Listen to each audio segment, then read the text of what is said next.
오늘은 창세기 37장 본문을 중심으로 꿈쟁이 요셉의 비전 인생이라는 제목으로 말씀을 나눌 때 많은 은혜 받으시길 바랍니다.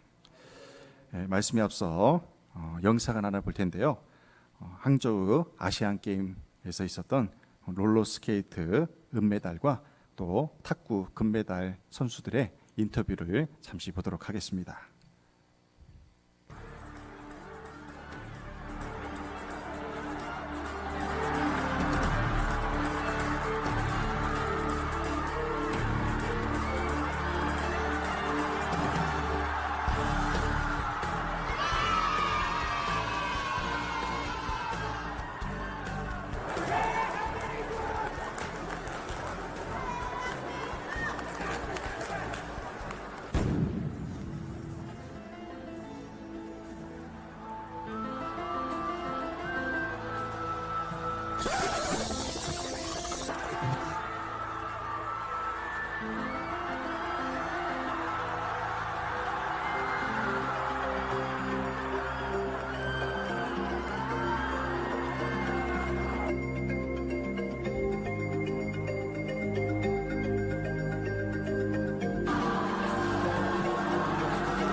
일단 너무 같은 선수들한테 죄송한 마음이 크고요. 제가 끝까지 결승선에 들어왔다면 더 좋은 결과가 있었을 텐데 응원해주신 분들이랑 너무 많은 분들에게 죄송하고 좀 죄송한 마음이 큽니다. 너무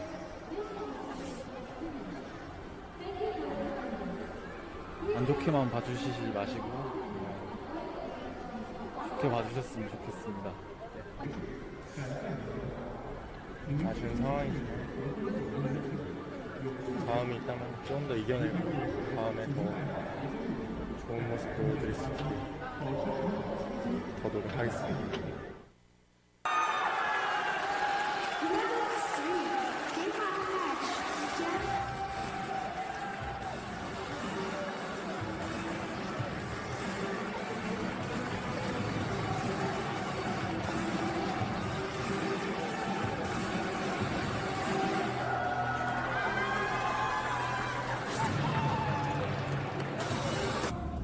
솔직히 저희가 아마 지금 14년째 한국 지금 타구 선수를 하고 있고요.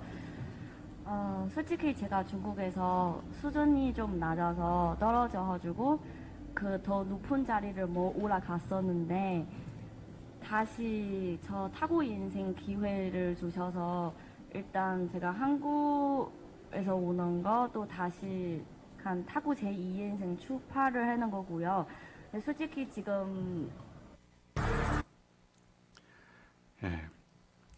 항저우 아시안 게임이 이제 오늘 폐막식을 갖고 마무리하게 됩니다. 코로나로 인해서 1년 늦춰져 가지고요. 5년 만에 열린 아시안 게임이었습니다.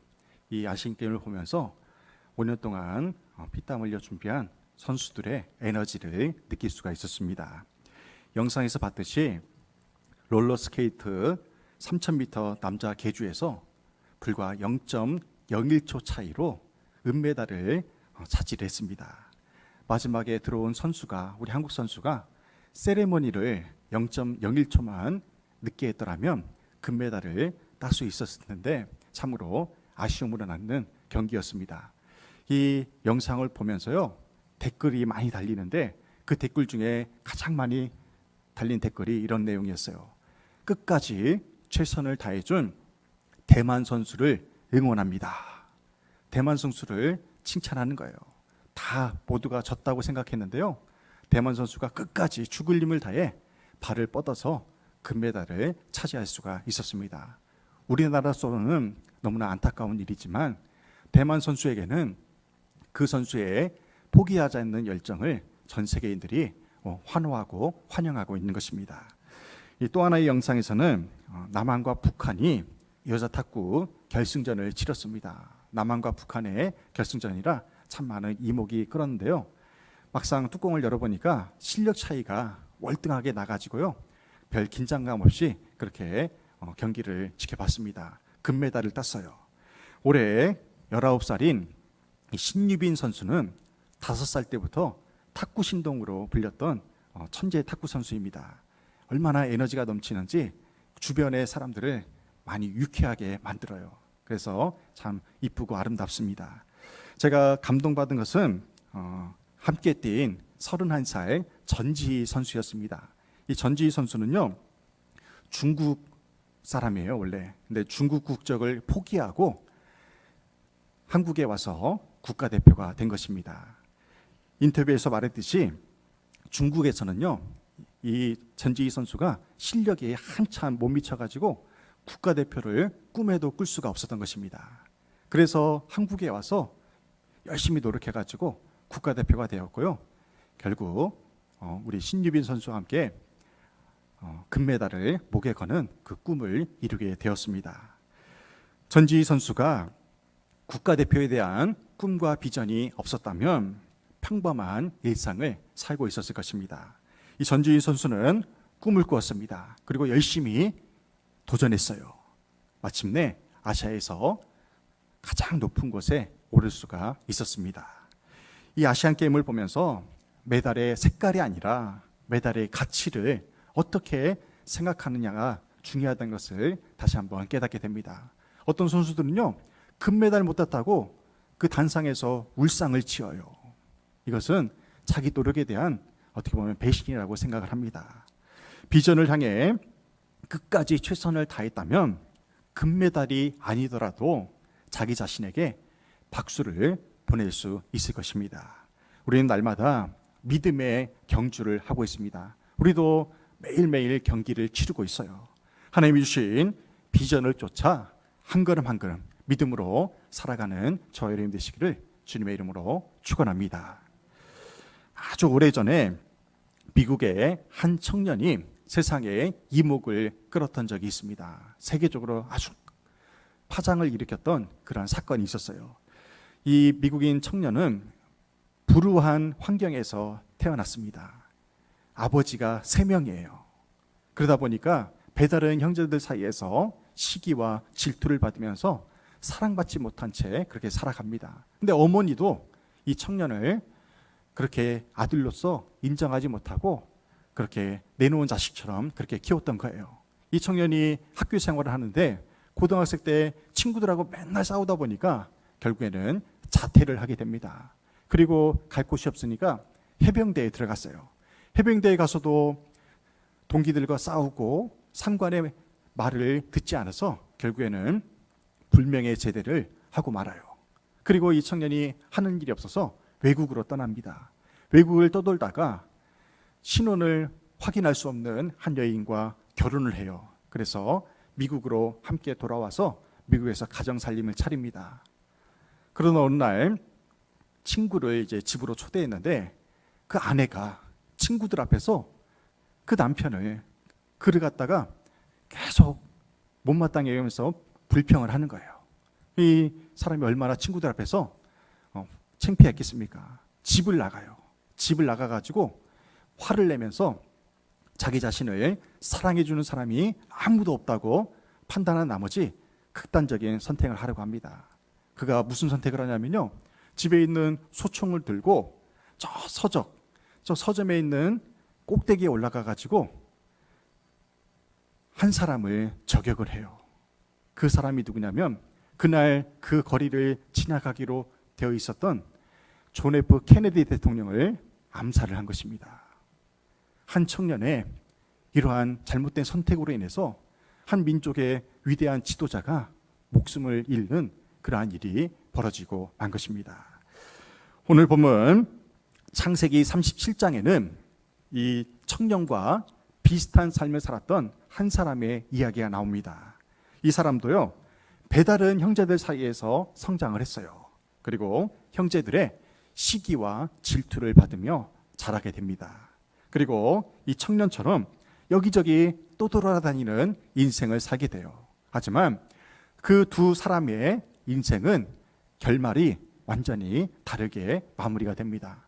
한 사람은 그 사회의 최고 지도자를 암살하는 그러한 피해자였지만 한 사람, 오늘 본문에 나오는 믿음의 주인공 요셉은 자기 가족뿐만 아니라 한 세대에 큰 축복을 남기는 그러한 사람으로 그렇게 이름을 알리게 됩니다. 앞선 청년과 요셉의 차이가 무엇일까요? 환경의 차이는 아닙니다. 둘 다 열악한 환경에서 성장을 했어요. 그들의 차이는 바로 비전의 차이에 있습니다. 어떠한 비전을 갖고 있느냐가 이들의 삶의 결말을 완전히 다르게 만든 것입니다. 요셉은 비전을 통해서 열악한 환경과 고난을 극복하고 마침내 온 세상에 축복을 주는 사람이 되었습니다. 이 요셉을 통해서 우리가 어떠한 꿈을 가지고 사느냐에 따라서 인생의 결말이 극명하게 달라진다는 것을 알 수가 있습니다. 앞으로 약 2개월 동안 요셉을 통해 역사하신 하나님의 섭리를 살펴보면서 은혜를 나누고자 합니다. 먼저 요셉이라는 인물을 요약해서 설명해 드리겠습니다. 요셉의 이름의 뜻은 더하다, 세상의 구원자라는 의미가 있습니다. 이 더하다라는 이름이 어떻게 생겨났냐면요, 어머니 라헬이 자식이 없을 때 언니인 레아가 아들을 6이나 낳은 거예요. 자식이 없으니까 얼마나 마음이 괴로웠겠습니까? 그러다가 아들을 낳았는데 아들을 하나 낳다 보니까 언니와 비교가 되잖아요. 그래서 아들을 더 낳고 싶습니다, 더 낳고 싶습니다 해서 요셉, 더하다라는 그러한 이름이 생겨난 것입니다. 그리고 세상의 구원자라는 이름은 애굽 땅에 7년 풍년 후에 7년 흉년에서 세상을 구원할 요셉의 사명을 암시하는 이름이 바로 이 요셉인 것입니다. 이 이름대로 그렇게 요셉은 세상을 구원하는 자가 됩니다. 그리고 요셉의 별명은 꿈쟁이 요셉입니다. 꿈꾸는 자예요. 꿈꾸는 자. 어려서부터 하나님이 주신 꿈과 비전을 품고 살았습니다. 그리고 순종적이고 책임감 있는 사람이었어요. 부모에게 순종하는 사람이었어요. 하나님 말씀에 순종하는 사람이었습니다. 그리고 요셉이 애굽의 보디발 집에 가정 총무로 있을 때, 그리고 감옥에서 간수장을 돕는 일을 할 때에도, 애굽의 총리가 되어서도 그는 정직하게 있는 자리에서 최선을 다했다는 것입니다. 17세에 그리고 용서의 사람인데요, 요셉은 자신을 노예로 팔아버린 그 형들을 용서하는 그러한 미덕을 보입니다. 그리고 17세에 노예로 팔려가요. 30세에 애굽의 국무총리가 됩니다. 그리고 110세에 하나님의 부르심을 받아요. 야곱의 12아들 중 11번째 아들로 그렇게 살았습니다. 오늘 보면 창세기 37장에는 요셉의 어린 시절이 묘사되어 있어요. 요셉의 어린 시절을 통해서 우리는 요셉의 사람됨을, 요셉의 됨됨이를 어느 정도 알 수가 있습니다. 이 시간에는 요셉이 어린 시절에 품었던 그 비전을 통해 은혜 받고 도전받는 시간이 되기를 간절히 소망합니다. 첫 번째로 요셉은요, 순수한 사람이었어요. 순수한 사람. 순수하다는 것과 순진하다는 것은 비슷해요. 그런데요, 순수하다는 말이 더욱더 우리에게 정감이 됩니다. 창세기 37장 2절에서 이렇게 말씀해요. 요셉이 17세의 소년으로서 그의 형들과 함께 양을 칠 때에 그의 아버지의 아내들 비라와 실바의 아들들과 더불어 함께 있었더니 그가 그들의 잘못을 아버지에게 말하더라. 아멘. 우리가 요셉의 어린 시절의 인간성을 말할 때에 형들의 잘못을 아버지에게 고자질한 사람으로 그렇게 평가를 하게 돼요. 고자질하면 안 좋게 이미지가 생각되잖아요. 그가 그리고 꿈을 꾼 것을 잘난 척하는, 잘난 체하는 그러한 사람으로, 철없는 사람으로 평가를 하기도 합니다. 요셉이 성장해서 17세 소년이 되었을 때에 형들이 잘못을 하다 보니까 아버지가 몰라요. 그래서 형들의 잘못을 아버지에게 말해줍니다. 형들이 이런 잘못을 저질렀어요. 고자질을 한 것이죠. 근데 이것이 결코 나쁜 고자질이었다고 그렇게 말할 수는 없다는 것입니다. 왜 그런 거 아닐까요? 요셉이 형들의 잘못을 만약에 가족이 아닌, 아버지가 아닌 다른 사람들에게 말을 했다면 이것은 가정에 분란을 일으키고 이웃들에게도 소문이 나서 야곱의 가정은 콩가루 집안이 되었을 것입니다. 근데 요셉은요, 아버지에게만 말을 했다는 거예요. 왜요? 아버지에게는 권위가 있었어요. 형들의 잘못을 바로 고쳐줄 수 있는 권위가 있었기 때문에 우리의 가정이 평화롭기 위해서 형들이 잘 되기를 바라는 마음으로 요셉이 아버지에게 형들의 잘못을 이야기했다는 것입니다. 여기서 우리는 요셉의 순수함을 엿볼 수가 있다는 것입니다. 또 다른 본문에서는 요셉의 꿈을 통해서 형들과 사이가 멀어지게 돼요. 37장 6, 7절에서 이렇게 말씀합니다. 요셉이 그들에게 이르되 청하건대 내가 꿈을 들으시오. 우리가 밭에서 곡식단을 묶더니 내 단을 일어서고 당신들의 단은 내 단을 둘러서서 절하더이다. 아멘. 요셉이 꿈꾼 내용을 형제들에게 이야기를 합니다. 두 번이나 꿈을 비슷하게 꾼 두 번의 꿈을 형들에게 솔직하게 이야기를 해요. 첫 번째 꿈은 무엇입니까? 요셉의 곡식단은 일어서고 형들의 곡식단은 절을 하는, 요셉의 곡식단에 절을 하는 그러한 꿈 얘기를 솔직하게 얘기를 해줘요. 두 번째 꿈은 무엇입니까? 해와 달과 11별이 요셉에게 절을 하는 그러한 꿈을 형들에게 이야기를 해요. 이 요셉의 꿈 내용을 들은 형들이 마음이 어떻겠습니까? 기분이 나쁘죠. 내가 정녕 동생인 너에게 절을 하더냐. 기분 나쁜 투로 그렇게 이야기를 합니다. 사실 여러분이 만약에 요셉의 형제였다면 어떻게 하겠습니까? 요셉을. 제가 요셉의 형이었다면요, 조용한 곳으로 끌고 가가지고 막 혼냈을 것 같아요. 기분이 나쁘잖아요. 요셉이 철없는 고자질쟁이로 그렇게 인식될 수도 있지만 요셉이 순수했기 때문에 형제들에게도 그리고 아버지에게도 솔직하게 얘기할 수가 있었던 것입니다. 요셉이 자기 아버지 야곱처럼 잔꾀를 부리는 사람이었다면요, 절대로 자기가 꿈꾼 내용을, 형들의 잘못을 얘기하지 않았을 거예요. 왜요? 나에게 손해가 되는 말을 왜 다른 사람에게 합니까?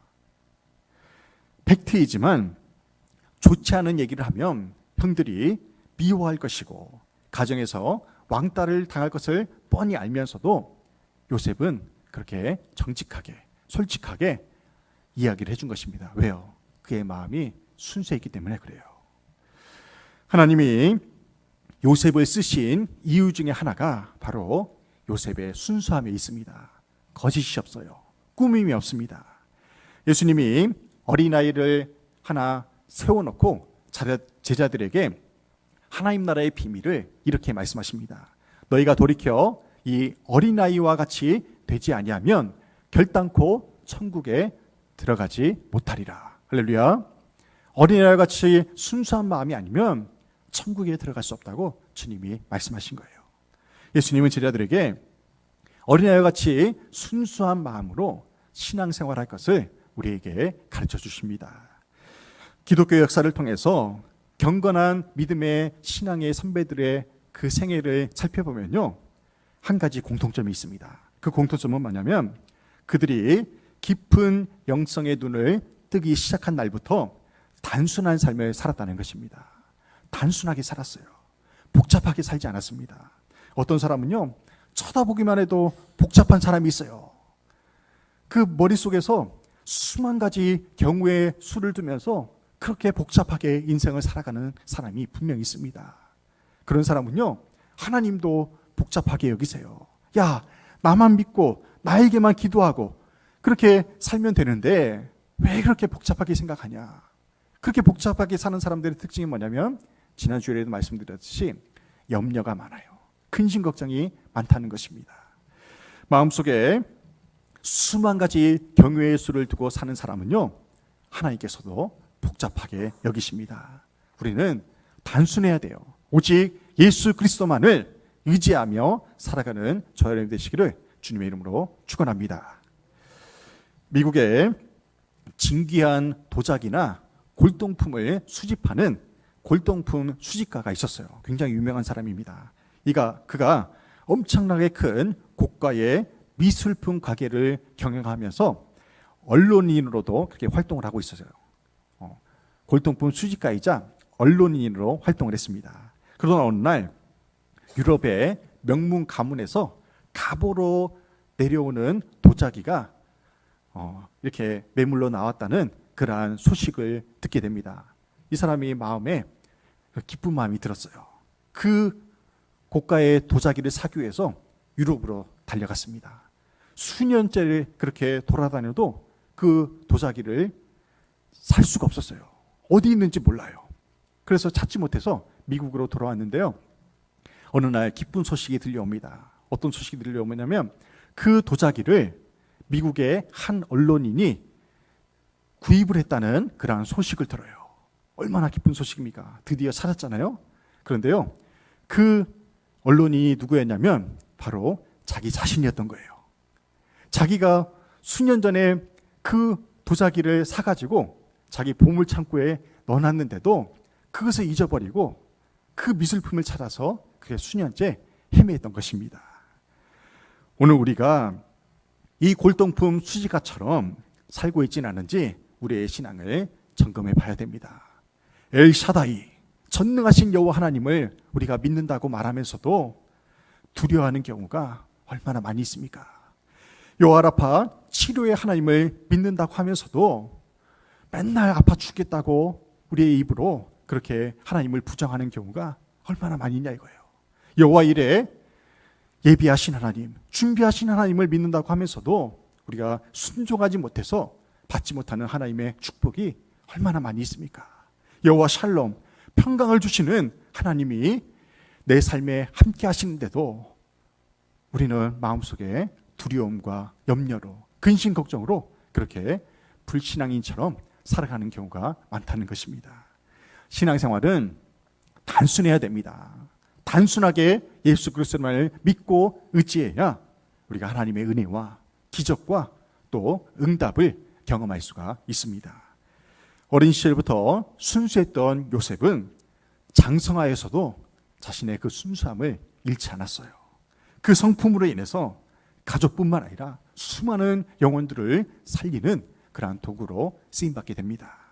요셉과 같이 순수하면서도 단순하게 예수 잘 믿어서 축복의 통로로 쓰임받는 저 여러분 되시기를 주님의 이름으로 축원합니다. 두 번째로 요셉은 순종의 사람이었어요. 순종하는 사람. 창세기 37장 12절에서 이렇게 말씀합니다. 그의 형들이 세겜에 가서 아버지의 양떼를 칠 때에, 아멘. 지금 현재 요셉의 가족이 살고 있는 곳은 헤브론입니다. 헤브론. 지도를 보시면요, 헤브론은 팔레스타인의 남쪽에 있어요. 그리고 세겜은 북쪽에 있습니다. 요셉의 형들이 지금 양떼를 치고 있는 곳이 어디냐면 세겜 땅입니다. 세겜 땅. 이 헤브론에서 세겜까지의 거리가 무려 70km나 돼요. 결코 가까운 거리가 아닙니다. 그 당시 뭐 자동차가 있었습니까?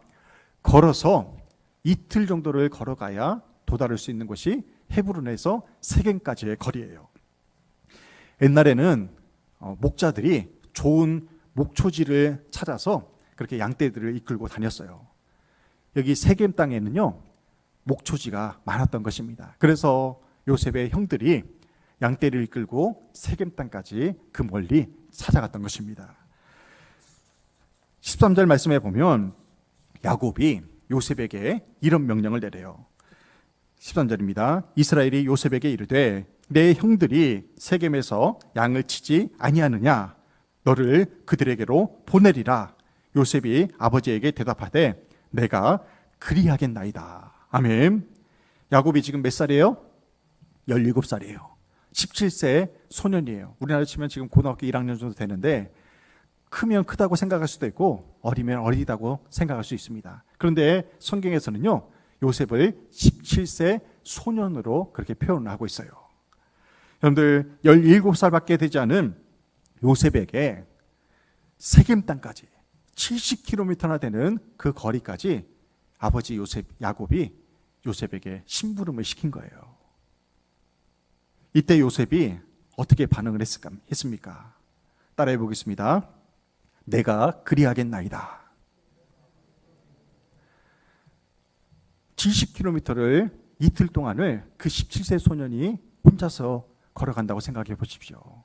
그 밤에 길 가는 사람들 중에 두려움에 처하게 되는 상황들이 분명 있을 거예요.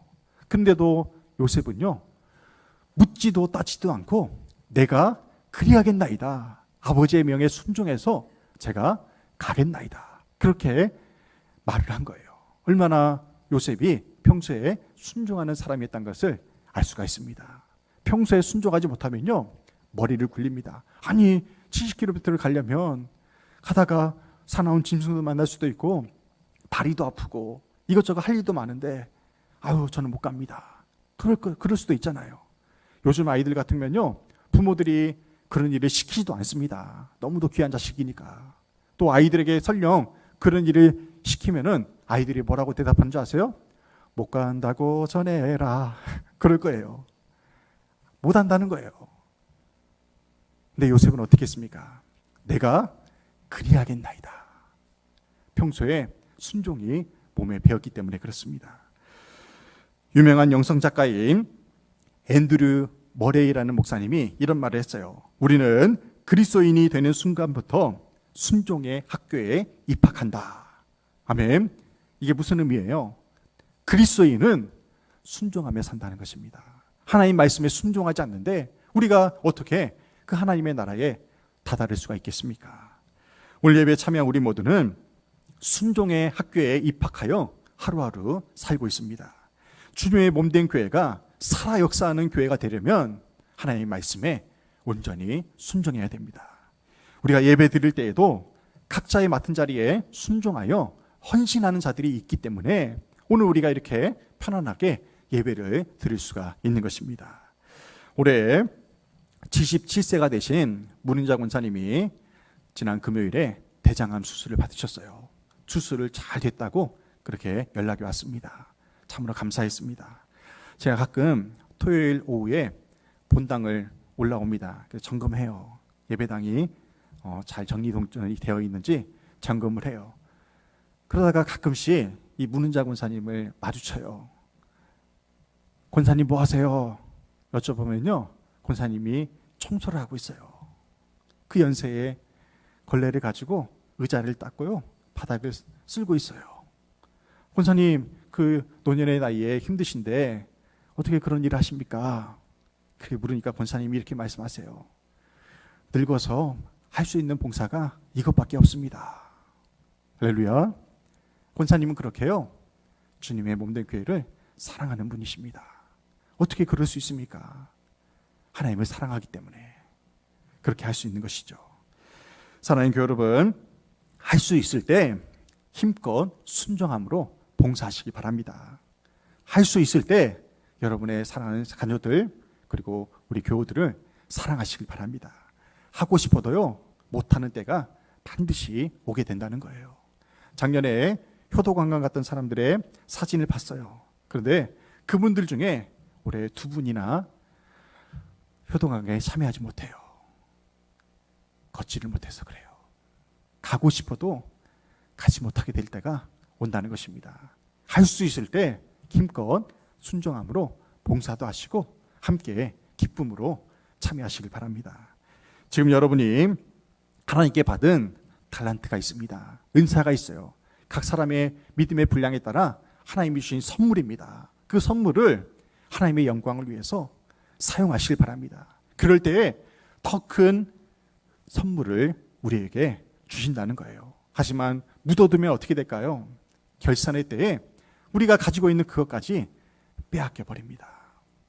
하나님이 주신 은혜와 은사를 순종함으로 감사함으로 주님께 돌려드리기를 주님의 이름으로 축원합니다. 근데 순종은요, 아무나 할 수 있는 것이 아닙니다. 순종은요, 고난의 때에 그 순종의 진가가 드러나게 된다는 것입니다. 우리 삶에 육체의 아픔이나 또한 사업체가 어려울 때, 일터에서 힘든 상황에 처해 있을 때, 우리의 가정에 힘든 일이 발생했을 때 우리는 더욱더 하나님을 의지하는 그 순종을 배울 수가 있다는 것입니다. 요셉은 17세부터 30살이 될 때까지 타국에서 억울한 노예 생활과 또한 감옥 생활의 고난을 통해서 그 믿음이 더욱더 성숙하고 성장할 수가 있었습니다.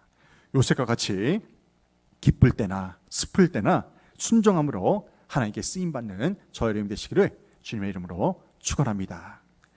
마지막 세 번째로 요셉은 믿음의 사람이었다는 것입니다. 믿음의 사람이었어요. 창세기 37장 6절에서 이렇게 말씀합니다. 요셉이 그들에게 이르되 청하건대 내가 꿈을 들으시오. 아멘. 요셉이 믿음의 사람이었다는 것은요, 그가 꿈을 형들에게 담대히 선포한 것을 통해 알 수가 있습니다. 요셉은 자신의 꿈이 하나님이 주신 꿈임을 확신했기 때문에, 확실히 믿었기 때문에 2번씩이나 형들에게 담대히 말할 수가 있었던 거예요. 먼 날 요셉이 바로 왕의 꿈을 해석해 줄 때에도 믿음의 확신을 가지고 이렇게 선포합니다. 창세기 41장 32절에서 이렇게 말씀해요. 바로께서 꿈을 2번 겹쳐 꾸신 것은 하나님이 이 일을 정하셨습니다. 하나님이 속히 행하시리니. 아멘. 요셉은 과거에 비슷한 꿈을 2번 꾸게 하신 하나님의 계시를 떠올리면서 바로 왕이 꿈을 2번 겹쳐 꾼 것이 하나님의 계시임을 믿고 확신을 가지고 바로 왕에게 메시지를 전할 수 있었던 것입니다.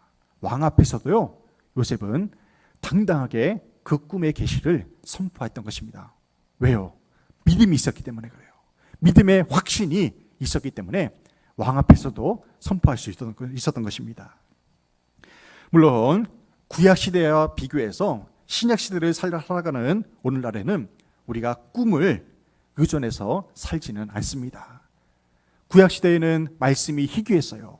말씀이 없었잖아요. 기껏해야 모세오경이 있었습니다. 하지만 그래서 그때에는 하나님이 꿈을 통해서 계시로 말씀해 주는 경우가 많았다는 거예요. 하지만 오늘날에는요, 하나님이 우리에게 계시로 말씀해 주신 이 성경이 있기 때문에 우리는 이 말씀을 통해서 하나님의 뜻을 분별할 수가 있다는 것입니다. 그래서 확실한 기도 응답은 무엇을 통해 주어지냐면요, 이 성경을 통해서 주어진다는 것입니다. 그렇다면 우리가 어떻게 하나님의 말씀을 분별할 수 있습니까? 평소에요, 그래서 하나님의 말씀을 많이 읽어야 됩니다. 하나님의 말씀을 많이 들어야 돼요. 하나님의 말씀을 많이 묵상해야 됩니다. 암송해야 돼요. 그래야 그것이 하나님의 계시인가를 알 수가 있다는 사실입니다. 꿈쟁이 요셉은 하나님이 주신 꿈을 진지하게 받아들였어요. 요셉이 형들과 바로왕 앞에서도 꿈을 말하고 해석할 수 있었던 것은 그 꿈을 이루어 주실 하나님을 믿었기 때문입니다. 히브리서 11장 22절은 요셉의 마지막 장면을 보여주고 있습니다. 요셉의 생애가 시작되는 37장에서 갑자기 요셉의 마지막을 보는 이유가 무엇이겠습니까? 요셉의 비전이 앞으로 하나님의 은혜로 말미암아 어떻게 진행이 되고 이루어졌는가를 볼 수가 있기 때문에 그렇습니다. 히브리서 11장 22절에서 이렇게 말씀해요. 믿음으로 요셉은 임종시에 이스라엘 자손들이 떠날 것을 말하고. 아멘. 임종시는 모든 꿈이 사라지는 시간입니다. 인생이 끝나는 시간이에요. 인생이 끝나는 시간에 요셉이 무엇을 말하고 있습니까? 장차 이스라엘이 떠날 것을 말했어요. 어디를 떠나는 것입니까? 애굽 땅을 떠나서 하나님이 약속하신 가나안 땅으로 나아갈 것을 예언하고 있는 것입니다. 요셉에게 비전이 없었다면 이런 비전을 어떻게 말할 수가 있겠습니까? 요셉은 생애의 마지막 순간에도 후손들의 미래를 보았던 것입니다. 인생에서 가장 불쌍한 사람은요, 아무것도 바랄 것이 없는 사람입니다. 꿈이 없는 사람이 불쌍한 사람이에요. 요셉은 마지막 순간에도 임종시에도 앞을 내다봤습니다. 이런 미래지향적인 비전 인생은 요셉의 어린 시절부터 시작되었다는 것입니다. 요셉은 하나님이 주신 꿈을 믿음으로 받아들인 순간부터 비전 인생을 살기 시작했습니다. 이제 이번 한 주간 동안 여러분도 요셉의 어린 시절 그 비전 인생을 살아내시길 바랍니다. 요셉이 어떻게 살았습니까? 순수하게 살았어요. 단순하게 오직 하나님만을 의지하면서 그렇게 살았습니다. 또한 요셉은 순종하며 살았어요. 하나님 말씀에 순종해서 자기가 해야 될 일을 감당했습니다. 그리고 세 번째로 믿음으로 살아갔다는 것입니다.